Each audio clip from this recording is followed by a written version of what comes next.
Hi hello friends, welcome back to my channel. So ಇವತ್ತು ಬೆಳಗ್ಗೆಯಿಂದ vlog start ಮಾಡ್ತಾ ಇದ್ದೀನಿ. ಇವತ್ತು ಬೆಳಗ್ಗೆ ತಿಂಡಿಗೆ ಬಂದು ಪುಳಿಯೋಗರೆ ಮಾಡಿದ್ದೆ. ಸೊ ಪುಳಿಯೋಗರೆ ರೆಸಿಪಿ ನಾನೇನು ಶೇರ್ ಮಾಡ್ತಾ ಇಲ್ಲ, ಯಾಕೆಂದರೆ ಆಲ್ಮೋಸ್ಟ್ ತುಂಬ ಹಿಂದೆ ನನ್ನ ಚಾನಲಲ್ಲಿ ಆಲ್ಮೋಸ್ಟ್ ತೋರಿಸಿದ್ದೀನಿ ಈ ರೆಸಿಪಿ. ಸೊ ಹಾಗಾಗಿ ಇದು ಶೇರ್ ಮಾಡ್ತಾ ಇಲ್ಲ. ಸೊ ಏನಪ್ಪ ಅಂದರೆ ಸ್ವಲ್ಪ ಮಾಡ್ತಾಯಿದ್ದೆ ಅಷ್ಟೇ, ಜಾಸ್ತಿ ಗೊಜ್ಜು ತುಂಬ ಮಾಡಿದ್ರೆ ಹಾಗೆ ಇಟ್ಟರೆ ಬೇಗ ಅದು ಖಾಲಿ ಆಗೋದಿಲ್ಲ. ಅದಕ್ಕೋಸ್ಕರ ಒನ್ ಟೈಮ್ಗೆ ಎಷ್ಟು ಬೇಕು ಅಷ್ಟು ಮಾತ್ರ ಮಾಡ್ಕೊಂಡಿದ್ದೀನಿ. ಸೊ ಈ ರೀತಿ ಗಟ್ಟಿಯಾಗಿ ಮಾಡೋದ್ರಿಂದ ಗೊಜ್ಜು ತುಂಬ ಟೇಸ್ಟಾಗಿರುತ್ತೆ, ತುಂಬಾ ಚೆನ್ನಾಗಿರುತ್ತೆ. ಸೊ ಈ ವಿಡಿಯೋ ಸ್ಟಾರ್ಟ್ ಮಾಡೋಣ ಬನ್ನಿ. ಈ ವಿಡಿಯೋ ಸ್ಟಾರ್ಟ್ ಮಾಡೋಕ್ಕೂ ಮುಂಚೆ ಈ ವಿಡಿಯೋ ನಿಮ್ಗೆ ಇಷ್ಟ ಆದರೆ ಲೈಕ್, ಶೇರ್, ಕಾಮೆಂಟ್ ಮಾಡಿ. ಮತ್ತು ಇನ್ನೂ ಯಾರೆಲ್ಲ ನನ್ನ ಚಾನಲ್ನ ಸಬ್ಸ್ಕ್ರೈಬ್ ಮಾಡ್ಕೊಳ್ದೆ ನೋಡ್ತಾ ಇದ್ದೀರಾ, ಪ್ಲೀಸ್ ಈಗಲೇ ಹೋಗಿ ಸಬ್ಸ್ಕ್ರೈಬ್ ಮಾಡ್ಕೊಳ್ಳಿ ಅಂತ ಹೇಳ್ತಾ ವಿಡಿಯೋ ಸ್ಟಾರ್ಟ್ ಮಾಡ್ತಾಯಿದ್ದೀನಿ.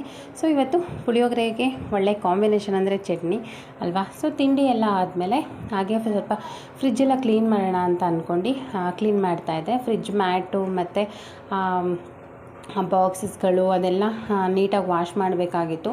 ತುಂಬ ದಿನವೇ ಆಗೋಗಿತ್ತು ನಾನು ಆಲ್ಮೋಸ್ಟ್ ಫ್ರಿಜ್ ಕ್ಲೀನ್ ಮಾಡ್ದಿಲ್ಲ. ಎಷ್ಟು ಸಾರಿ ಕ್ಲೀನ್ ಮಾಡಿದ್ರೂ ಕೂಡ ಅದು ಮತ್ತೆ ಗಲೀಜು ಆಗ್ತಾನೇ ಇರುತ್ತೆ. ಸ್ವಲ್ಪ ನೀಟಾಗಿರಬೇಕು, ಸ್ವಲ್ಪ ಕ್ಲೀನಾಗಿರಬೇಕು ಅಂತ ಹೇಳಿದ್ರೆ ಈ ರೀತಿ ಮ್ಯಾಟ್ಗಳು ಯೂಸ್ ಮಾಡಿದ್ರೆ, ಫ್ರಿಜ್ ಮ್ಯಾಟ್ಗಳು ಆಲ್ಮೋಸ್ಟ್ ಫ್ರಿಜ್ಜೆಲ್ಲ ತುಂಬ ನೀಟಾಗಿರುತ್ತೆ. ಅಂದರೆ ಆ ಗ್ಲಾಸ್ ಎಲ್ಲ ಗಲೀಜಾಗೋದಿಲ್ಲ. ಸೊ ಇದು ಮಾತ್ರ ನಾವೇನಾದರೂ ಇಟ್ಟು ತೆಗ್ದು ಮಾಡಿರ್ತೀವಲ್ವ, ಸೊ ಹಾಗಾಗಿ ಮ್ಯಾಟ್ಗಳು ಮಾತ್ರ ಅದು ಗಲೀಜಾಗಿರುತ್ತೆ ಅಷ್ಟೇ. ಸೊ ಇದನ್ನು ತೆಗೆದು ವಾಶ್ ಮಾಡಿ ನಾವು ಆ ಗ್ಲಾಸ್ನ ನೀಟಾಗಿ ಒರೆಸ್ಕೋಬೋದು ವೈಪರಿಂದ. ಸೊ ಆವಾಗ ಈಸಿಯಾಗೂ ಆಗೋಗುತ್ತೆ. ನಾವು ಮತ್ತೆ ಗ್ಲಾಸ್ ಎಲ್ಲ ತೆಗ್ದು ತುಂಬ ಸೇಫಾಗಿ ತೊಳಿಬೇಕಾಗತ್ತೆ, ಮತ್ತು ಅದನ್ನು ಒರೆಸ್ಬಿಟ್ಟು ಇಡಬೇಕಾಗತ್ತೆ. ಸೊ ಇದಕ್ಕಿಂತ ಎರಡರಷ್ಟು ಟೈಮ್ ಜಾಸ್ತಿ ತೊಗೊಳತ್ತೆ. ಸೊ ಈ ರೀತಿ ಶೀಟ್ಗಳಿದ್ದರೆ ಸೊ ಬೇಗನೆ ಕ್ಲೀನ್ ಮಾಡಿಬಿಡ್ಬೋದು, ತುಂಬಾ ಈಸಿನೂ ಕೂಡ ಆಗುತ್ತೆ. ಸೊ ಹಾಗಾಗಿ ನಾನು ತುಂಬ ಹಿಂದೆಯೇ ಇದನ್ನು ತರಿಸಿದ್ದೆ, ಫ್ರಿಜ್ದು ಮ್ಯಾಟು. ಸೊ ಹಾಗಾಗಿ ಆಲ್ಮೋಸ್ಟ್ ಆ ಗ್ಲಾಸಸ್ ಎಲ್ಲ ಗಲೀಜಾಗೋದು ಸ್ವಲ್ಪ ಕಡಿಮೆ. ಅಂದರೆ ಅದನ್ನು ಸುಮಾರು ಇವಾಗ ನಾವು ಒಂದು ತಿಂಗಳಿಗೆ ಒಂದು ಸರಿ ನಾವೇನಾದರೂ ಫ್ರಿಜ್ ಕ್ಲೀನ್ ಮಾಡ್ತೀವಿ, ಆ ಗ್ಲಾಸಸ್ ಎಲ್ಲ ವಾಶ್ ಮಾಡ್ತೀವಿ ಅಂತ ಹೇಳಿದ್ರೆ ಈ ರೀತಿ ಮ್ಯಾಟೆಲ್ಲ ಯೂಸ್ ಮಾಡೋದ್ರಿಂದ ಒಂದು 2 ಮಂತ್ 3 ಮಂತ್ವರೆಗೂ ನಾವು ಗ್ಲಾಸ್ ವಾಶ್ ಮಾಡೋವಂಥ ನೆಸಿಟಿ ಇರೋದಿಲ್ಲ. ಯಾಕೆಂದರೆ ಹಾಗೆ ವೈಪರಲ್ಲಿ ಒರೆಸ್ಕೊಂಬಿಟ್ರೆ ಸಾಕು, ತುಂಬಾ ಚೆನ್ನಾಗಿರುತ್ತೆ. ಸೊ ಹಾಗೆ ಹಬ್ಬ ಹತ್ರ ಬರ್ತಿದೆ ಅಲ್ವಾ, ಸೊ ಎಲ್ಲ ಕ್ಲೀನ್ ಮಾಡಬೇಕಾಗಿತ್ತು. ಮನೆಯನ್ನು ಧೂಳೇನೂ ಆಗಿರಲಿಲ್ಲ, ಪಾತ್ರೆ ಏನೂ ವಾಶ್ ಮಾಡಲಿಲ್ಲ. ಯಾಕೆಂದರೆ ಈಗ ರೀಸೆಂಟಾಗಿ ಎಲ್ಲದನ್ನು ಕೂಡ ಕ್ಲೀನ್ ಮಾಡಿ ಇಟ್ಟಿದ್ದೆ. ಸೊ ಹಾಗೆ ಮೇಲ್ಮೇಲೆ ಧೂಳೆಲ್ಲ ಹೊಡೆದ್ಬಿಟ್ಟು ನಾನು ಈ ರೀತಿ ಬಾಕ್ಸ್ ಎಲ್ಲ ಸುಮ್ಮನೆ ಹಾಗೆ ಒರೆಸ್ಬಿಟ್ಟು ಹಾಕ್ತಾಯಿದ್ದೀನಿ. ಸೊ ಅಷ್ಟೊತ್ತಿಗೆ ನನ್ನ ಮಗ ಐಸ್ ಕ್ರೀಮ್ ತಂದುಕೊಟ್ಟ. ಸೊ ಅದನ್ನು ತಿಂದಾದಮೇಲೆ ಮತ್ತೆ ಹಾಗೆ ಕೆಲಸ ಕಂಟಿನ್ಯೂ ಮಾಡ್ತಿದ್ದೆ. ಸೊ ಗ್ಲಾಸಸ್ ನೋಡಿ, ಕಪ್ಸು, ಹಾಲು ಕುಡಿಯೋದು ಸೊ ತುಂಬಾ ಒಡೆದೋಗ್ಬಿಟ್ಟಿತ್ತು. ಸೊ ಇವಾಗ ಇರೋದು ಎರಡೇನೆ. ಸೊ ಅದು ಸ್ವಲ್ಪ ಅದು ಒಡೆದೋಗಿರೋ ಥರ ಇದೆ, ಸುಮ್ಮನೆ ಹಾಗೆ ಇಟ್ಟಿದ್ದೀನಿ ಇರಲಿ ಅಂತ ಹೇಳಿ. ಸೊ ಅಲ್ಲೆಲ್ಲ ಕ್ಲೀನ್ ಮಾಡಿದ್ದಾದಮೇಲೆ ಸೊ ಫ್ರಿಜ್ಜೆಲ್ಲ ನೋಡಿ ಎಷ್ಟು ನೀಟಾಗಿದೆ, ಏನು ಧೂಳೇನು ಗಲೀಜೇನು ಆಗಿರಲಿಲ್ಲ. ಸೊ ಮ್ಯಾಟ್ ಮಾತ್ರ ಸ್ವಲ್ಪ ಇದಾಗಿತ್ತು ಅಷ್ಟೇ. ಸೊ ಗ್ಲಾಸ್ ಎಲ್ಲ ಹಾಗೆ ನೀಟಾಗಿ ಒರೆಸ್ಕೊಂಬಿಟ್ರೆ ಸೊ ನೀಟಾಗಿರುತ್ತೆ, ಚೆನ್ನಾಗಿರುತ್ತೆ ಅಂತ.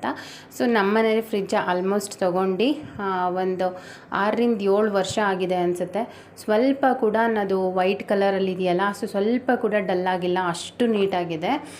ಸೊ ನಾನು ಯಾವಾಗಲೂ ಫ್ರಿಜ್ ಕ್ಲೀನ್ ಮಾಡುವಾಗ ನಾನು ಸೋಡಾ ಪುಡಿ ಯೂಸ್ ಮಾಡ್ತೀನಿ. ಸೊ ಹಂಗಾಗಿ ಅದೇನು ಕರೆಗಟ್ಟಿಲ್ಲ, ಫ್ರಿಜ್ಜು ತುಂಬಾ ಚೆನ್ನಾಗಿದೆ, ತುಂಬ ನೀಟಾಗಿದೆ.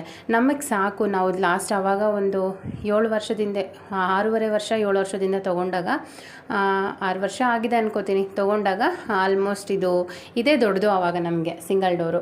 ಸೊ ಹಾಗಾಗಿ ಸಾಕು ನಮಗೆ ಇರೋರಿಬ್ಬರಿಗೆ ಅಂತ ಹೇಳಿ ನಾವು ಸಿಂಗಲ್ ಡೋರ್ ತೊಗೊಂಡಿದ್ದಂಥದ್ದು. ಇದರಲ್ಲಿ ಎಷ್ಟು ತುಂಬಾರ್ದು ಅಲ್ವಾ. ಸೊ ಸಾಕು ಅಂತೇಳಿ ಅದನ್ನೇ ಯೂಸ್ ಮಾಡ್ತಿದ್ವಿ. ತುಂಬ ಚೆನ್ನಾಗಿದೆ ಫ್ರಿಜ್ ಮಾತ್ರ, ಒಂದು ಚೂರು ಒಳಗಡೆ ಕಲರ್ ಡಲ್ಲಾಗಿಲ್ಲ ಮತ್ತು ಕರೆಗಟ್ಟಿಲ್ಲ, ಅಷ್ಟು ನೀಟಾಗಿದೆ ಫ್ರಿಜ್ಜು.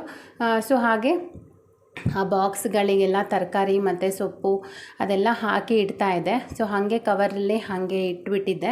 ಸೊ ಎಲ್ಲ ವಾಶ್ ಮಾಡಿದ್ಮೇಲೆ ಹಾಕಿಡೋಣ ಅಂತ ಹೇಳಿ. ಈ ರೀತಿ ಬಾಕ್ಸಸ್ ಇದ್ದರೆ ತುಂಬಾ ನೀಟಾಗಿರುತ್ತೆ, ನೋಡೋಕ್ಕೂ ಕೂಡ ತುಂಬಾ ಚೆನ್ನಾಗಿ ಕಾಣುತ್ತೆ. ಬಾಕ್ಸಸ್ ತುಂಬ ಆಲ್ಮೋಸ್ಟ್ ವಾಶ್ ಮಾಡಿ ಇಟ್ಟಿದ್ದೆ. ಇವಾಗ ತರಕಾರಿ ಏನೂ ಇಲ್ಲ, ಜಸ್ಟ್ ಕ್ಯಾರೆಟು ಮತ್ತು ಬೀನ್ಸ್ ಅಷ್ಟೇ ಇರೋದು. ಮತ್ತು ಅದು ಬಿಟ್ಟರೆ ಸೊಪ್ಪಿದೆ, ಮತ್ತು ಇನ್ನೇನು ಇಲ್ಲ. ಟೊಮೆಟೊ 1-2 ಇದೆ. ಸೊ ಎಲ್ಲ ತೊಗೊಂಡು ಬರಬೇಕು. ತೊಗೊಂಡು ಬಂದು ಮತ್ತೆ ಎಲ್ಲ ಜೋಡಿಸ್ಕೊಂಡ್ಮೇಲೆ ಆಮೇಲೆ ನಾನು ಫ್ರಿಜ್ ಟೂರ್ ಒಂದು ಸರಿ ನಾನು ತೋರಿಸ್ತೀನಿ. ಸೊ ಇವಾಗ ಜಸ್ಟ್ ಸಿಂಪಲ್ಲಾಗಿ ಒಂದು 2-3 ಐಟಮ್ ಇದೆ ಅಷ್ಟೇ ಫ್ರಿಜ್ಜಲ್ಲಿ. ಎಲ್ಲ ಕ್ಲೀನ್ ಮಾಡಿ ಎಲ್ಲ ತೆಗೆದಾಕಿದ್ದಾದಮೇಲೆ ಸೊ ಫೈನಲಾಗಿ ಈ ರೀತಿ ಕ್ಲೀನಾಗಿ ಕಾಣುತ್ತೆ ನೋಡಿ. ಫ್ರಿಜ್ ಮ್ಯಾಟ್ ಇರೋದಕ್ಕೆ ಎಷ್ಟು ನೀಟಾಗಿ ಕಾಣಿಸ್ತಾ ಇದೆ ಅಂತ ಅಲ್ವಾ. ಸೊ ಹಾಗಾಗಿ ಯಾರು ಯೂಸ್ ಮಾಡ್ತಾ ಇಲ್ಲ ಅಂದರೆ ಖಂಡಿತ ಇದನ್ನು ಯೂಸ್ ಮಾಡಿ ತುಂಬಾ ಚೆನ್ನಾಗಿರುತ್ತೆ ಅಂತ ಹೇಳ್ತೀನಿ. ವಾಶ್ ಮಾಡೋಕ್ಕೂ ಕೂಡ ಈಸಿ ಆಗುತ್ತೆ. ಹಾಗೆ ಕೆಲಸ ಮಾಡ್ತಾ ಮಾಡ್ತಾ ಸ್ವಲ್ಪ ಹೇರ್ ಕೇರ್ ಮಾಡ್ಕೊಳ್ಳೋಣ ಅಂತ ಹೇಳಿ ನಾನಿಲ್ಲಿ ಅಗಸೆ ಬೀಜ ತೊಗೊಂಡಿದ್ದೀನಿ. ಅಗಸೆ ಬೀಜ ಒಂದು 2 ಸ್ಪೂನು ಮತ್ತು 1 ಗ್ಲಾಸ್ ನೀರು ಹಾಕ್ಬಿಟ್ಟು ಒಂದು 10-15 ನಿಮಿಷ ನಾವು ಈ ರೀತಿ ಸಣ್ಣ ಉರಿಲಿ ಕುದಿಲಿಕ್ಕೆ ಬಿಟ್ಬಿಡಬೇಕು. ಇದು ಕುದಿಯುವಾಗ ಏನಾಗುತ್ತೆ ಅಂದರೆ ಲೋಳೆ ಸರದ್ದು ಜೆಲ್ ಯಾವ ಥರ ಬರುತ್ತೆ ಸೊ ಇದು ಸೇಮ್ ಅದೇ ಥರನೇ ಬರುತ್ತೆ ಜೆಲ್ಲು. ಸೊ ಒಂದು 10-15 ನಿಮಿಷ ಆದಮೇಲೆ ಅದು ಜೆಲ್ ಚೆನ್ನಾಗಿ ಕಾಳಿಂದ ಅಗಸೆ ಬೀಜದಿಂದ ಚೆನ್ನಾಗಿ ಬಿಟ್ಟಿರುತ್ತೆ. ಸೊ ಇದನ್ನು ನಾವು ಸ್ಟವ್ ಆಫ್ ಮಾಡಿ ಸೋಸ್ಕೋಬೇಕು. ಇದು ಯಾಕೆ ನಾನು ಹಾಕ್ತಿದ್ದೀನಿ ಅಂತ ನಾನು ಮುಂದೆ ಹೇಳ್ತೀನಿ ನಿಮಗೆ. ಸೊ ಇದನ್ನು ಈ ರೀತಿ ಜರಡಿಲಿ ಸೋಸ್ಲಿಕ್ಕೆ ಹೋದೆ, ಸೊ ಬರಲಿಲ್ಲ. ಯಾವಾಗಲೂ ನಾನು ಹಾಕ್ಕೊಳ್ಳುವಾಗ ಬಟ್ಟೆಲ್ಲೇ ಸೋಸ್ತಾ ಇದ್ದಿದ್ದು, ವೇಲ್ ಬರುತ್ತಲ್ಲ ತೆಳು ಬಟ್ಟೆ, ಅದರಲ್ಲಿ ಸೋಸ್ತಾ ಇದ್ದಿದ್ದು. ನೋಡೋಣ ಅಂತ ಇದಕ್ಕೆ ಹಾಕ್ತೆ, ಸೊ ಕೊನೆಗೂ ಅದು ಇಳಿಲಿಲ್ಲ. ಕೊನೆಗೆ ಏನು ಮಾಡಿದೆ, ಇದೇ ಥರನೇ ಒಂದು ವೇಲ್ ತೊಗೊಂಡು ಸೊ ಅದಕ್ಕೆ ಹಾಕಿ ಈ ಥರ ಸೋಸ್ಕೊಂಡೆ. ಸೊ ಫೈನಲಾಗಿ ಇಷ್ಟು ಸಿಕ್ತು ಜೆಲ್ ನನಗೆ. ಸೊ ಇದು ತುಂಬಾ ಚೆನ್ನಾಗಿರುತ್ತೆ, ತುಂಬ ಒಳ್ಳೆಯದು. ಮತ್ತು ಇದಕ್ಕೆ ನಾನು ಏನು ಮಿಕ್ಸ್ ಮಾಡ್ತಾಯಿದ್ದೀನಿ ಅಂದರೆ ಒಂದೇ 1 ಸ್ಪೂನಷ್ಟು ಕಡಲೆ ಹಿಟ್ಟನ್ನ ಮಿಕ್ಸ್ ಮಾಡ್ತಾಯಿದ್ದೀನಿ. ಕಡಲೆ ಹಿಟ್ಟಲ್ಲ, ಅಕ್ಕಿ ಹಿಟ್ಟನ್ನ ಮಿಕ್ಸ್ ಮಾಡ್ತಾಯಿದ್ದೀನಿ. ಸೊ ಅಕ್ಕಿ ಹಿಟ್ಟು ಬಂದು ನಮ್ಮದು ಕೂದಲು ಸ್ವಲ್ಪ ಕರ್ಲಿ ಹೇರ್ ಅಲ್ವಾ, ಸೊ ಹಾಗಾಗಿ ಅಕ್ಕಿ ಹಿಟ್ಟು ಹಾಕಿದ್ರೆ ಸ್ವಲ್ಪ ಅದು ಸ್ಟ್ರೆಂತ್ ಅಂದರೆ ಸ್ವಲ್ಪ ಅದು ಫ್ರಿಜ್ಜಿ ಆಗಿರೋದು ಕಡಿಮೆ ಆಗುತ್ತೆ. ಸೊ ಅದ್ರ ಜೊತೆ ನಾನು ಮೊಸರು ಕೂಡ ಯೂಸ್ ಮಾಡಿದ್ದೀನಿ. ಸೊ ಮೊಸರು ಹಾಕೋದ್ರಿಂದ ಡ್ಯಾಂಡ್ರಫ್ ಇದ್ದರೆ ಇಲ್ಲಾಂದರೆ ಇದು ಒಂಥರ ಹೋಮ್ ಮೇಡ್ ಕೆರಾಟಿನ್ ಥರ ಹೆಲ್ಪ್ ಮಾಡುತ್ತೆ. ಇದು ನಮಗೆ ಇವಾಗ ತುಂಬ ಕರ್ಲಿ ಹೇರ್ ಇರೋರಿಗೆ ಇದು ಯೂಸ್ ಆಗುತ್ತೆ. ಸೊ 1 ಸ್ಪೂನಷ್ಟು ಹರಳೆಣ್ಣೆ ಹಾಕಿದ್ದೀನಿ ಮತ್ತು 1 ಸ್ಪೂನಷ್ಟು ಆಲ್ಮಂಡ್ ಆಯಿಲ್ ಹಾಕಿದ್ದೀನಿ, ಬಾದಾಮಿ ಎಣ್ಣೆ 1 ಸ್ಪೂನು ಮತ್ತು 1 ಸ್ಪೂನಷ್ಟು ಕೊಬ್ಬರಿ ಎಣ್ಣೆ ಹಾಕಿದ್ದೀನಿ. ಸೊ 3 ಥರ ಎಣ್ಣೆನೂ ಕೂಡ ಮಿಕ್ಸ್ ಮಾಡಿದ್ದೀನಿ. ಸೊ ಇದನ್ನು ಯಾಕೆ ನಾನು ಅಪ್ಲೈ ಮಾಡ್ತಾಯಿದ್ದೀನಿ ಅಂತ ಹೇಳಿದ್ರೆ, ಸೊ ಕರ್ಲಿ ಹೇರ್ ಇರೋರಿಗೆ ತುಂಬಾ ಕೂದಲು ರಫ್ ಆಗಿರುತ್ತೆ, ಒಂಥರ ಫ್ರಿಜ್ಜಿ ಥರ ಇರುತ್ತೆ, ತುಂಬಾ ಒಂಥರ ಡಲ್ಲಾಗಿ ಕಾಣಿಸುತ್ತೆ. ಸೊ ಹಂಗಾಗಿ ಇದನ್ನು ಯೂಸ್ ಮಾಡೋದ್ರಿಂದ ಕೂದಲು ಕೂಡ ಸಾಫ್ಟ್ ಆಗಿರುತ್ತೆ ಮತ್ತು ರಫ್ನೆಸ್ ಅನ್ನೋದು ಕಡಿಮೆ ಇರುತ್ತೆ. ಸಾಮಾನ್ಯ ಕರ್ಲಿ ಹೇರ್ ಇರೋರಿಗೆ ಕೂದಲು ತುಂಬ ಒಂಥರ ಒರಟು ಥರ ಇರುತ್ತೆ. ಅದೇನೋ ಹೇಳೋಕ್ಕಾಗಲ್ಲ, ಅದು ಕರ್ಲಿ ಹೇರ್ ಇದ್ದವ್ರಿಗೆ ಗೊತ್ತಿರುತ್ತೆ ಏನು ಅಂತ ಹೇಳಿ. ಸೊ ಹಂಗಾಗಿ ಈ ರೀತಿ ಹಾಕೋದ್ರಿಂದ ಸೊ ಕೂದಲು ತುಂಬ ಸಾಫ್ಟ್ ಆಗಿರುತ್ತೆ. ಆಲ್ಮೋಸ್ಟ್ ಅದು ತುಂಬ ಫ್ರಿಜ್ಜಿನೆಸ್ಸು ಸ್ವಲ್ಪ ಕಡಿಮೆ ಆಗುತ್ತೆ. ಸೊ ನಾನು ಯಾವಾಗಲೂ ಹೇರ್ ಪ್ಯಾಕ್ ಆಗಲಿ ಆಯಿಲ್ ಆಗಲಿ ನಮ್ಮನೆಯವ್ರ ಹತ್ರನೇ ಅಪ್ಲೈ ಮಾಡಿಸ್ಕೊಂಡ್ಬಿಡ್ತೀನಿ. ಸೊ ಅವ್ರು ಹಚ್ಚಿದ್ರೆ ನೀಟಾಗಿ ಹಚ್ತಾರೆ, ಅದಕ್ಕೋಸ್ಕರ. ಸೊ ಫೈನಲಾಗಿ ಈ ರೀತಿ ಪೂರ್ತಿ ಹೇರ್ಗೆಲ್ಲ ಅಪ್ಲೈ ಮಾಡಿದ್ದಾಯಿತು. ಸೊ ಈ ರೀತಿ ಇದು ಮೊಸರು ಕೂಡ ತುಂಬಾ ಒಳ್ಳೆಯದು. ಮತ್ತು ಕಡಲೆ ಹಿಟ್ಟು ಯಾಕೆ ಅಂತ ಹೇಳಿದ್ರೆ, ಕಡಲೆ ಹಿಟ್ಟು ಇಲ್ಲಾಂದರೆ ರೈಸ್ನ ನಾವು ರುಬ್ಬಿಟ್ಟು ಹಾಕ್ಕೋಬೋದು. ಸೊ ಅದು ಕೂಡ ಚೆನ್ನಾಗಿರುತ್ತೆ. ಸೊ ಫುಲ್ಲು ಡ್ರೈ ಆಗಬೇಕು, ಇದೊಂದು 2 ಗಂಟೆ ಡ್ರೈ ಆಗಲಿಕ್ಕೆ ಬಿಟ್ಬಿಡಬೇಕು. ಸೊ ಮಧ್ಯಾಹ್ನಕ್ಕೆ ನಾನು ಇದು ಎಂಥದ್ದು ಬಿಸಿಬೇಳೆಭಾತ್ ಮಾಡೋಣ ಅಂಥೇಳಿ ಮಾಡ್ತಾಯಿದ್ದೆ. ಸೊ ಬಿಸಿಬೇಳೆಭಾತ್ ಮಾಡೋಕ್ಕೆ ಆಲ್ಮೋಸ್ಟ್ ತರಕಾರಿ 2 ಇದ್ದಿದ್ದು. ಹಂಗಾಗಿ ನಾನು ಅಂಗಡಿಗೆ ಹೋಗಲ್ಲ ಅಂತ ಹೇಳ್ದೆ ನಮ್ಮ ಪಾಪು. ಸೊ ಅಂಗಡಿಗೆ ಹೋಗಲ್ಲ, ಯಾರೂ ಹೋಗಲ್ಲ ಅಂತ ಹೇಳಿದ್ರು. ಅದಕ್ಕೋಸ್ಕರ ಸರಿ ಇರೋದ್ರಲ್ಲೇ ಮನೇಲೇ ಮಾಡೋಣ ಅಂತ ಹೇಳಿ ಬಿಸಿಬೇಳೆಭಾತ್ ಪೌಡರ್ ಕೂಡ ಯೂಸ್ ಮಾಡಿದೆ. ನಾನು ಬಿಸಿಬೇಳೆಭಾತ್ ಮಾಡೋಣ ಅಂತ ಮಾಡ್ತಿದ್ದೆ. ಸೊ ನಾನಿಲ್ಲಿ ಅಕ್ಕಿ ಮತ್ತು ಬೇಳೆ ನೆನೆಸಿ ಇಟ್ಕೊಂಡಿದ್ದೀನಿ. ಮತ್ತು 2 ತರಕಾರಿ ಇರೋದು, ಬೀನ್ಸು ಮತ್ತು ಕ್ಯಾರೆಟು. ಸೊ ಇವಾಗ ಒಂದು ಕುಕ್ಕರ್ಗೆ ಎಣ್ಣೆ, ಸಾಸಿವೆ, ಕರಿಬೇವು ಮತ್ತು ಈರುಳ್ಳಿ ಇದಿಷ್ಟು ಹಾಕಿ ಫ್ರೈ ಮಾಡ್ತಾಯಿದ್ದೀನಿ. ಸೊ ಇದು ಬಿಸಿಬೇಳೆಭಾತ್ ಪೌಡರ್ ಇಲ್ಲ ಅಂದರೂ ಕೂಡ ನಾವು ಹಾಗೇ ಮಾಡ್ಕೋಬೋದು. ಸೊ ತುಂಬಾ ಚೆನ್ನಾಗಿರುತ್ತೆ ಈ ಥರ ಮಾಡೋದ್ರಿಂದನೂ ಕೂಡ. ಸೊ ಈರುಳ್ಳಿ ಎಲ್ಲ ಫ್ರೈ ಆಗಿದ್ದಾದಮೇಲೆ ನಾನು ಇದಕ್ಕೆ ಟೊಮೆಟೊ ಹಾಕ್ತಾಯಿದ್ದೀನಿ. ಟೊಮೆಟೊ ನಿಮಗೆ ಎಷ್ಟು ಬೇಕಾಗುತ್ತೆ ಅಷ್ಟು ನೋಡ್ಕೊಂಡು ಹಾಕ್ಕೋಬೋದು. ನಾನು 2 ಟೊಮೆಟೊ ತೊಗೊಂಡಿದ್ದೀನಿ. ಇದಕ್ಕೆ ಬೀನ್ಸು ಮತ್ತು ಕ್ಯಾರೆಟು, ಸ್ವಲ್ಪ ಹಸಿ ಬಟಾಣಿ ಇತ್ತು, ಅದು 3 ಕೂಡ ನಾನು ಇವಾಗ ಹಾಕ್ಕೊಂಡಿದ್ದೀನಿ. ಇದು ಎಣ್ಣೆಲ್ಲೇ ಚೆನ್ನಾಗಿ ಫ್ರೈ ಆಗಬೇಕು. ಸೊ ಇವಾಗ ಒಂದು ಮಿಕ್ಸಿ ಜಾರ್ಗೆ ಸ್ವಲ್ಪ ತೆಂಗಿನಕಾಯಿ, ಆಮೇಲೆ ಮಸಾಲೆಗಳೆಲ್ಲ ಹಾಕ್ಕೊಂಡಿದ್ದೀನಿ. ಚಕ್ಕೆ, ಲವಂಗ, ಮೆಣಸು, ಜೀರಿಗೆ ಇದಿಷ್ಟನ್ನು ಹಾಕ್ಕೊಂಡು ಕೊತ್ತಂಬರಿ ಸೊಪ್ಪು, ಪುದೀನ ಮತ್ತು ಇದು ಒಣಗಿದ ಮೆಣಸಿನ್ಕಾಯಿ, ಸ್ವಲ್ಪ ಶುಂಠಿ ಮತ್ತು ಬೆಳ್ಳುಳ್ಳಿ ಸ್ವಲ್ಪ ಇದಿಷ್ಟನ್ನು ಹಾಕ್ಕೊಂಡು ರುಬ್ಕೊಂಡು ಬರ್ತೀನಿ. ಸೊ ಇದೆಲ್ಲ ನೀಟಾಗಿ ಎಣ್ಣೆಲೆಲ್ಲ ಫ್ರೈ ಆಗಿದ್ದಾದಮೇಲೆ ರುಬ್ಕೊಂಡಿರೋವಂಥ ಮಸಾಲೆನೂ ನಾನು ಇದಕ್ಕೆ ಹಾಕ್ತಾಯಿದ್ದೀನಿ. ಸೊ ಇದಕ್ಕೆ ನೀರು ಸ್ವಲ್ಪ ಮಿಕ್ಸ್ ಮಾಡ್ಕೊಂಡು ನಾವು ಇದಕ್ಕೆ ಸ್ವಲ್ಪ ಹಾಕಬೇಕು. ಇದಕ್ಕೆ ನಾನು ಸ್ವಲ್ಪ ಉಪ್ಪು ಮತ್ತು 1 ಟೇಬಲ್ ಸ್ಪೂನಷ್ಟು ಅರಶಿನ ಪುಡಿ ಹಾಕ್ಕೊಂಡಿದ್ದೀನಿ. ಸೊ ಉಪ್ಪು ನಾವು ಇವಾಗಲೇ ಹಾಕೋದ್ರಿಂದ ಆ ತರಕಾರಿಗೆಲ್ಲ ಉಪ್ಪು ಹಿಡ್ಕೊಳ್ಳುತ್ತೆ, ಮಸಾಲೆಗೆಲ್ಲ ತುಂಬಾ ಚೆನ್ನಾಗಿರುತ್ತೆ. ಸೊ ಈಗ ಉಪ್ಪು ಅರಶಿನ ಪುಡಿ ಎಲ್ಲ ಹಾಕಿದ್ದಾದಮೇಲೆ ಇವಾಗ ನಾನು ಅಕ್ಕಿ ಮತ್ತು ಬೇಳೆ ನೆನೆಸಿಟ್ಕೊಂಡಿದ್ದೆ. ಸೊ ಇಲ್ಲಿ ನಾನು 1 ಗ್ಲಾಸಷ್ಟು ಚಿಕ್ಕ ಗ್ಲಾಸಷ್ಟು ತೊಗರಿಬೇಳೆ ತೊಗೊಂಡಿದ್ದೆ. ಅದರಲ್ಲಿ ಅರ್ಧ ಗ್ಲಾಸಷ್ಟು ಮೈಸೂರು ಬೇಳೆ ತೊಗೊಂಡಿದ್ದೆ ಮತ್ತು 1 ಗ್ಲಾಸಷ್ಟು ಅಕ್ಕಿ ತೊಗೊಂಡಿದ್ದೆ. ಸೊ ಇದಕ್ಕೆ ನಾನು 1:2 ನಾವು ರೈಸ್ ಮಾಡೋದಾದರೆ 1:2 ಹಾಕ್ತೀವಿ. ಸೊ ಇದಕ್ಕೆ 1:3 ಇಲ್ಲ 1:4 ಹಾಕಿ ಮುಚ್ಚಿ ಬಿಟ್ಬಿಡಬೇಕು ನೀರು ಹಾಕ್ಬಿಟ್ಟು. ಸೊ ಇವಾಗ ನಾನು ಈ ಮಿಕ್ಸ್ಚರ್ ಕೂಡ ನಾನು ತೊಗೊಂಡು ಬರಲ್ಲ ಅಂತ ಹೇಳ್ದೆ, ಅದಕ್ಕೋಸ್ಕರ ಇದನ್ನು ಕೂಡ ನಾನು ಮನೇಲೇ ಮಾಡ್ತಾಯಿದ್ದೆ. ಸೊ ಸಿಂಪಲಾಗಿ ಹಾಕಿ ಹೇಗೆ ಮಾಡೋದು ಅಂತ ತೋರಿಸ್ತೀನಿ. 1-2 ಕಪ್ಪಷ್ಟು ಕಡಲೆ ಹಿಟ್ಟು ತೊಗೊಂಡಿದ್ದೀನಿ, ಸ್ವಲ್ಪ ಉಪ್ಪು, ಖಾರದ ಪುಡಿ ಮತ್ತು ಇಲ್ಲಿ ಸ್ವಲ್ಪ 1 ಟೇಬಲ್ ಸ್ಪೂನಷ್ಟು ಓಂಕಾಳು ಮತ್ತು 1 ಟೇಬಲ್ ಸ್ಪೂನಷ್ಟು ಜೀರಿಗೆ. ಇದಿಷ್ಟು ನಾನು ಕುಟ್ಟಿ ಪುಡಿ ಮಾಡಿ ಇಟ್ಕೊಂಡಿದ್ದೀನಿ, ಅಂದರೆ ಆವಾಗಲೇ ಕುಟ್ಟಿ ನಾನು ಸ್ವಲ್ಪ ಹಾಕ್ಕೊಂಡಿದ್ದೀನಿ. ಸೊ ಅದಷ್ಟು ಹಾಕಿದ್ದಾದಮೇಲೆ ಇವಾಗ ನಾನಿಲ್ಲಿ ಒಂದು ಬಾಣಲಿಗೆ ಸ್ವಲ್ಪ ಎಣ್ಣೆ ಹಾಕ್ಕೊಂಡಿದ್ದೀನಿ ಕಡಲೆಬೀಜ ಕರಿಲಿಕ್ಕೋಸ್ಕರ. ಸೊ ಸ್ವಲ್ಪ ಎಣ್ಣೆ ಹಾಕಿ, ಕಡಲೆಬೀಜ ನಮಗೆ ಜಾಸ್ತಿ ಬೇಕು ಅಂದರೆ ಜಾಸ್ತಿ ಹಾಕ್ಕೋಬೋದು, ಕಮ್ಮಿ ಬೇಕಂದರೆ ಕಮ್ಮಿ ಹಾಕ್ಕೋಬೋದು. ಸೊ ನಾನು ಸ್ವಲ್ಪ ಕಡಲೆಬೀಜ ಜಾಸ್ತಿನೇ ಹಾಕ್ಕೋತಾ ಇದ್ದೀನಿ. ಬಿಸಿಬೇಳೆಭಾತ್ಗೆ ಅದಾಗೋಷ್ಟೊತ್ತಿಗೆ ಇದನ್ನು ಈ ಕಡೆ ರೆಡಿ ಮಾಡ್ಕೊಂಬೇಡ ಅಂತ ಹೇಳಿ ಮನೇಲೇ ಸ್ವಲ್ಪ ಬೂಂದಿ ಖಾರ ಮಾಡೋಣ ಅಂತ ಬೂಂದಿ ಖಾರ ಮಾಡ್ತಿದ್ದೆ.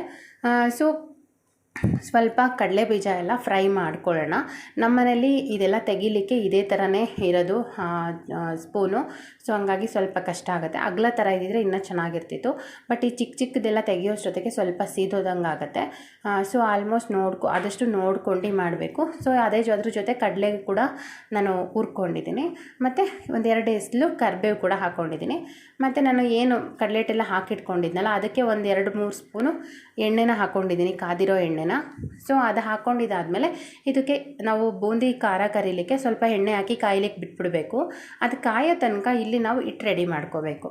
ಸೊ ಇಲ್ಲಿ ನಾನು ಹಿಟ್ಟಿಗೆ ಎಣ್ಣೆ ಹಾಕಿದ್ದೆ ಅಲ್ವಾ, ಒಂದು ಸರಿ ಕೈಲಿ ಚೆನ್ನಾಗಿ ಒಂದು ಮಿಕ್ಸ್ ಕೊಡ್ತೀನಿ. ಯಾಕೆ ಅಂದರೆ ಎಣ್ಣೆ ಹಾಕಿದ್ಮೇಲೆ ಅದು ಗಂಟು ಥರ ಆಗುತ್ತೆ. ಸೊ ಹಂಗಾಗಿ ನಾನು ಒಂದು ಸರಿ ಚೆನ್ನಾಗಿ ಕೈಲಿ ಮಿಕ್ಸ್ ಮಾಡಿದ್ದಾದಮೇಲೆ ನೀರು ಹಾಕಿ ಆದಷ್ಟು ಕೈಲೇ ಕಲಿಸ್ಕೋಬೇಕು. ಯಾಕೆ ಅಂದರೆ ಅದು ಗಂಟಿರೋದು ಹೋಗೋದಿಲ್ಲ. ಅದಕ್ಕೋಸ್ಕರ ನಾವು ಮಾಮೂಲಿ ಬೋಂಡ ಹಿಟ್ಟು ಹದ ಬರುತ್ತಲ್ಲ ಅದಕ್ಕಿಂತ ಸ್ವಲ್ಪ ತೆಳ್ಳಗಿರ್ಬೇಕು ಅಷ್ಟೇ, ತುಂಬ ತೆಳ್ಳಗಿರಬಾರ್ದು, ತುಂಬಾ ಗಟ್ಟಿ ಇರಬಾರ್ದು. ಸೊ ಈ ರೀತಿ ನಾವು ಕೈಲಿ ಒಂದು ಸರಿ ಕಲಿಸ್ಕೊಂಡಿದ್ದಾದಮೇಲೆ ಸ್ವಲ್ಪ ಹಾಕಿ ನೋಡಬೇಕು, ಅದು ಕೆಳಗಡೆ ಬಿಟ್ಟು ಮೇಲ್ಗಡೆ ತೇಲತ್ತಲ್ವ. ಸೊ ಆವಾಗ ನಾವು ಇದು ರೆಡಿ ಆಗಿದೆ ಅಂತ. ಸಾಮಾನ್ಯ ಮನೆಗಳಲ್ಲಿ ಈ ರೀತಿ ಇದ್ದೇ ಇರುತ್ತೆ. ಸೊ ಇದರಲ್ಲಿ ನಾವು ಬೂಂದಿ ಖಾರ ಮಾಡ್ಕೋಬೋದು. ಸೊ ಈ ಥರ 1 ಸ್ಪೂನ್ ಹಾಕಿ ನೀಟಾಗೆ ಹತ್ತಿರದಿಂದ ತುಂಬ ಹತ್ತಿರದಿಂದನೂ ಹಾಕಬಾರ್ದು, ತುಂಬ ಮೇಲಿಂದನೂ ಹಾಕಬಾರ್ದು. ಸೊ ಒಂದು ಮೀಡಿಯಮಾಗಿ ಹಾಕಬೇಕು. ಇದು ಬೂಂದಿ ಖಾರ ಬಂದು ಶೇಪ್ಲೆಸ್ ಆಗೋಗ್ಬಿಡುತ್ತೆ ತುಂಬ ಮೇಲಿಂದ ಹಾಕಿದ್ರೆ. ಸೊ ಆದಷ್ಟು ನೋಡ್ಕೊಂಡು ಹುಷಾರಾಗಿ ಹಾಕಬೇಕು, ಯಾಕೆಂದರೆ ಇದು ಉರಿ ಹೊಡೆಯುತ್ತೆ ಜಾಸ್ತಿ. ಸೊ ಇವಾಗ ನೋಡಿ ಹಾಕಿ ಒಂದು 10-15 ಸೆಕೆಂಡ್ ಇಲ್ಲ 20 ಸೆಕೆಂಡ್ ಒಳಗಡೆ ಇದು ಆಗೋಗ್ಬಿಡುತ್ತೆ. ಸೊ ಹಾಕಿದ ತಕ್ಷಣ ನಾವು ಸ್ವಲ್ಪ ಹೊತ್ತು ಆ ಕಡೆ ಈ ಕಡೆ 1-2 ಸರಿ ತಿರುಗಿಸ್ಕೊಂಡಿದ ತಕ್ಷಣ ತೆಗೆದುಬಿಟ್ಬಿಡಬೇಕು. ಸೊ ಅದೇ ಥರನೇ ನಾನು ಉಳಿದಿರೋ ಅಂಥದ್ದನ್ನು ಕೂಡ ಮಾಡ್ತಾಯಿದ್ದೀನಿ. ನಾನು ತುಂಬ ಹತ್ತಿರದಿಂದ ಮಾಡ್ತಾಯಿಲ್ಲ, ಯಾಕೆ ಅಂದರೆ ತುಂಬ ಹತ್ತಿರದಿಂದ ಮಾಡಿದ್ರೆ ಹಬೆ ಬಂದು ನಾನು ಏನು ಹಾಕ್ತಾಯಿದ್ದೀನಿ ಅದು ಕೊಡಿದ್ರೆ ಫುಲ್ ಗಟ್ಟಿ ಆಗೋಗ್ಬಿಡುತ್ತೆ. ಮತ್ತು ಅದನ್ನು ತೊಳಿಬೇಕು ಮಾಡಬೇಕು. ಸೊ ಶೇಪ್ಲೆಸ್ ಆದರೂ ಪರವಾಗಿಲ್ಲ, ನಮ್ಮ ಮನೇಲಿ ತಿನ್ನೋಕ್ಕಲ್ವ ಸ್ವಲ್ಪ 1 ಟೈಮ್ಗೆ ಅಂತ ಹೇಳಿ ನಾನು ಈ ರೀತಿ ಮಾಡ್ಕೋತಾ ಇದ್ದೀನಿ. ಸೊ 1 ಟೈಮ್ಗೆ ನನ್ನ ಮಗ ಅಂಗಡಿಗೆ ಹೋಗಲ್ಲ, ತೊಗೊಂಡು ಬರಲ್ಲ ಅಂತ, ನಮ್ಮ ಮನೆಯವರು ಹೋಗಲ್ಲ ಅಂತ ಹೇಳಿದ್ರು. ಸೊ ಅದಕ್ಕೆ ಇವಾಗ ನನಗೆ ಬಿಸಿಬೇಳೆಭಾತ್ ತಿನ್ನೋಂಗಾಗಿತ್ತು. ಸೊ ಅದ್ರ ಜೊತೆ ಕಾಂಬಿನೇಷನ್ ನಮಗೆ ಬೂಂದಿ ಖಾರ ಬೇಕೇ ಬೇಕಲ್ವ, ಇಲ್ಲಾಂದರೆ ತಿನ್ನಲಿಕ್ಕಾಗಲ್ಲ, ಚೆನ್ನಾಗಿರೋದಿಲ್ಲ. ಅದಕ್ಕೆ 1 ಟೈಮ್ಗೆ ಯಾರಿಗೂ ಏನು ಕೇಳೋದು ಬೇಡ, ಮಾಡೋದು ಬೇಡ, ನಾನೇ ಮಾಡಬೇಡ ಅಂತ ಹೇಳಿ ಇದನ್ನು ಮಾಡ್ತಾಯಿದ್ದೆ. ಸೊ 1 ಟೈಮ್ಗೆ ನಾವು ಮಾಡ್ಕೋಬೋದು, ತುಂಬಾ ಚೆನ್ನಾಗಿರುತ್ತೆ. ನೋಡಿ ನೀವು ನೋಡ್ತಾ ಇರ್ಬೋದು ಯಾವ ಥರ ಬರ್ತಿದೆ ಅಂತ. ಸೊ ಈಸಿಯಾಗಿ ಮನೇಲೇ ಸಿಂಪಲ್ಲಾಗಿ ಮಾಡ್ಕೊಂಬಿಡ್ಬೋದು. ಆಲ್ಮೋಸ್ಟ್ ನಾನು ಇದನ್ನು ರೆಸಿಪಿ ಶೇರ್ ಮಾಡಿದ್ದೀನಿ ಅನ್ಕೋತೀನಿ ನನ್ನ ಚಾನಲಲ್ಲಿ. ಮತ್ತು ಬೂಂದಿ ಖಾರ ಕೂಡ ಲಾಡು ಕೂಡ ಮಾಡಿದ್ದೀನಿ. ಸೊ ಅದನ್ನು ಕೂಡ ನಾನು ಶೇರ್ ಮಾಡಿದ್ದೀನಿ ಆಲ್ಮೋಸ್ಟ್ ತುಂಬ ಹಿಂದೆ. ಸೊ ಇವಾಗ ಇದು ಕೂಡ ಮಾಡಿದ್ದಾಯಿತು. ಇವಾಗ ಸೊ ಹಾಗೆ ಎಲ್ಲ ತೆಗಿತಾ ಇದ್ದೀನಿ. ಸೊ ತೆಗ್ದಿದ್ದಾದಮೇಲೆ ನಾನೇನು ಕಡಲೆಬೀಜ ಮತ್ತು ಕರಿಬೇವೆಲ್ಲ ಹುರ್ಕೊಂಡಿದ್ನಲ್ವ, ಸೊ ಅದನ್ನು ಇದಕ್ಕೆ ಹಾಕ್ತಾಯಿದ್ದೀನಿ. ಸೊ ಇಲ್ಲಿ ನಾನು ಬೆಳ್ಳುಳ್ಳಿ ಏನು ಯೂಸ್ ಮಾಡಿಲ್ಲ, ಜಸ್ಟ್ ಸಿಂಪಲ್ಲಾಗಿ ಸುಮ್ಮನೆ 1 ಟೈಮ್ಗೆ ತಿನ್ನಲಿಕ್ಕೋಸ್ಕರ ನಾನು ಈ ಥರ ಮಾಡ್ತಾಯಿದ್ದೀನಿ ಅಷ್ಟೇ. ಸೊ ಬೇಕು ಅಂದರೆ ಮೇಲ್ಗಡೆ ಉಪ್ಪು ಖಾರ ಕೂಡ ಉದುರಿಸ್ಕೋಬೋದು. ಸೊ ನನ್ನ ಮಕ್ಕಳು ತಿನ್ನೋದ್ರಿಂದ ನಾನು ಸ್ವಲ್ಪ ಖಾರ ಕಡಿಮೆ ಮಾಡ್ತೀನಿ. ಸೊ ಹಂಗಾಗಿ ನಾನು ಮೇಲ್ಗಡೆ ಯಾವುದೇ ರೀತಿಯಾದ ಉಪ್ಪು ಖಾರ ಏನೂ ಉದುರಿಸ್ತಾ ಇಲ್ಲ. ಸೊ ಇವಾಗ ಎಲ್ಲ ಮಾಡಿದ್ದಾದಮೇಲೆ ಫೈನಲಾಗಿ ಎಲ್ಲ ಒಂದು ಮಿಕ್ಸ್ ಮಾಡ್ತಾಯಿದ್ದೀನಿ. ಸೊ ನೀವು ನೋಡ್ತಾ ಇರ್ಬೋದು ಯಾವ ಥರ ಇದೆ ಅಂತ ಹೇಳಿ. ಸೊ ಒನ್ ಟೈಮ್ಗೆ ತುಂಬಾ ಚೆನ್ನಾಗಿರುತ್ತೆ ಈ ರೀತಿ ಮನೇಲೇ ಮಾಡ್ಕೊಂಡು ತಿನ್ನೋದ್ರಿಂದ. ಸೊ ಹೆಲ್ದಿಯಾಗೂ ಇರುತ್ತೆ ಅಂತ ಹೇಳ್ತೀನಿ. ಸೊ ಈ ಕಡೆ ನಾನು ಬೂಂದಿ ಖಾರ ಮಾಡೋಷ್ಟೊತ್ತಿಗೆ ಇಲ್ಲಿ ಬಿಸಿಬೇಳೆಭಾತ್ ರೆಡಿ ಆಯಿತು. ಸೊ ಕೆಲವೊಬ್ಬರು ಗಟ್ಟಿಗೆ ಇಷ್ಟಪಡ್ತಾರೆ, ಕೆಲವೊಬ್ಬರು ತೆಳ್ಳಗೆ ಇಷ್ಟಪಡ್ತಾರೆ. ಸೊ ಗಟ್ಟಿಗೆ ಇಷ್ಟಪಡೋರಿಗೆ ಇದು ಕರೆಕ್ಟ್ ಇದೆ ಮೆಜರ್ಮೆಂಟು. ಸೊ ಇನ್ನೂ ತೆಳ್ಳಗೆ ಬೇಕು ಅನ್ನೋರಿಗೆ ಏನು ಮಾಡ್ಕೋಬೇಕು ಅಂದರೆ ಸ್ವಲ್ಪ ಬಿಸಿನೀರು ಕಾಯಿಸ್ಬಿಟ್ಟು ಇದಕ್ಕೆ ಹಾಕಿ ಇನ್ನೊಂದು ಸರಿ ಕುದಿಸಿದ್ರೆ ಸೊ ಅದು ಕೂಡ ಟೇಸ್ಟ್ ತುಂಬಾ ಚೆನ್ನಾಗಿರುತ್ತೆ. ಸೊ ಫೈನಲಾಗಿ ಬಿಸಿಬೇಳೆಭಾತ್ ರೆಡಿ ಆಯಿತು, ಮತ್ತು ಅದ್ರ ಜೊತೆ ಬೂಂದಿ ಖಾರ ಕೂಡ ರೆಡಿ ಆಯಿತು. ಐ ಹೋಪ್ ನಿಮಗೆ ಈ ವಿಡಿಯೋ ಇಷ್ಟ ಆಗಿದೆ ಅಂತ ಅನ್ಕೋತೀನಿ. ಸೊ ಇಷ್ಟ ಆದರೆ ಲೈಕ್, ಶೇರ್, ಕಮೆಂಟ್ ಮಾಡಿ. ಮತ್ತು ಇನ್ನೂ ಯಾರೆಲ್ಲ ನನ್ನ ಚಾನಲ್ನ ಸಬ್ಸ್ಕ್ರೈಬ್ ಮಾಡ್ಕೊಳ್ದೆ ನೋಡ್ತಾ ಇದ್ದೀರಾ, ಪ್ಲೀಸ್ ಈಗಲೇ ಹೋಗಿ ಸಬ್ಸ್ಕ್ರೈಬ್ ಮಾಡ್ಕೊಳ್ಳಿ ಅಂತ ಹೇಳ್ತಾ ನಾನು ಈ ವಿಡಿಯೋನ ಇಲ್ಲಿಗೆ ಎಂಡ್ ಮಾಡ್ತಾಯಿದ್ದೀನಿ.